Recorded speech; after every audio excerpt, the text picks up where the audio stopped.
ওই কল্পনা থেকে বের হন যে আপনার বাপ দাদা মুসলমানের জন্য আপনার দ্বারা শিরিক হবে না, কেমন? ওটা থেকে বের হন। আর শোনেন, খালি যে মাজারে গিয়ে, মন্দিরে গিয়ে, তারপরে হচ্ছে কোনো মানুষের পায়ের নিচে, তারপর হচ্ছে কোনো নেতার নিচে, পয়সাওয়ালার নিচে, কোনো মহিলাকে পাওয়ার জন্য এভাবে করলে যে শিরিক হয় তা না। শুধু শিরিক এভাবে হয় না। জাবের রাদিয়াল্লাহু আনহু থেকে বর্ণিত, তিনি বলেন, কি বলেন? তিনি বলেন যে বাইনার রাজুলি ওয়া বাইনাশ শিরকি ওয়াল কুফরি তারকুস সালাহ। একজন ব্যক্তি শিরিক আর কুফরের মধ্যে পার্থক্য হচ্ছে নামাজ ছেড়ে দেওয়া। বুঝাইতে পারছি? আমি বলি নাই, জাবের রাদিয়াল্লাহু আনহু বলছে। বলেন না যে নতুন কথা বলছি। আরে ভাই, আপনি শুনেন নাই? এটা 1450 বছর পুরনো। আপনার মুহাদ্দিসরে জিজ্ঞেস করেন না, আপনার এখানে আলিয়া মাদ্রাসার প্রিন্সিপালকে, জিজ্ঞেস করেন না আপনার মসজিদের জুমার খতিবকে, জিজ্ঞেস করেন না আপনার পাড়ার ডাবল টাইটেল পাস মাওলানাকে। বলেন না যে মাওলানা সাহেব, খতিব সাহেব, একটু বলেন না নামাজ ত্যাগকারীর বিধান ইসলামে কি? বুখারী, মুসলিম, তিরমিজি, আবু দাউদ, মুসনাদ আহমেদ, বাইহাকি, মুআত্তা মালিক।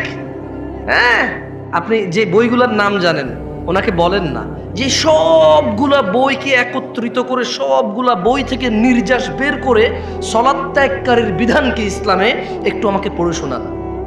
আপনাকে বলতে হবে বাইনাল মুনাফিকিন, বাইনানা ওয়া বাইনাল মুনাফিকিনা শুহুদুল ইশা ওয়াস সুবহ লা ইস্তাতিউনাহুমা। আপনার মোল্লা, মুন্সি, মুহাদ্দিস আমার মতো আর কি, যারা আপনারা 3-4 হাজার টাকা বেতনে রাখেন, দাম নাই আর কি, যারা আমার মতো যারা মসজিদের ইমামদের, হ্যাঁ, ওনাকে বলেন না যে হুজুর আমি শুধু জুমা পড়ি, তার রুকুতে যায় নামাজ ধরি, সালাম ফিরানোর পর সবার আগে বের হওয়া লোকটা আমি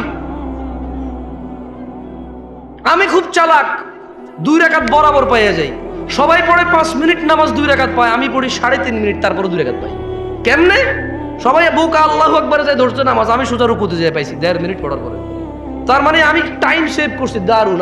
আমি যে কি বুদ্ধিমান, আল্লাহ, আমি যে কি চালাক। ইমাম সাহেব, আপনি বুঝেন না, আপনি জানেন না আমি কত ক্লেভার, আমি হেভি জিনিয়াস টাইপের জিনিস। হ্যাঁ, চিন্তা করেন তো, ওরা 5 মিনিট পড়ে 2 রাকাত, আমি 3.5 মিনিট পড়ে 2 রাকাত আমি।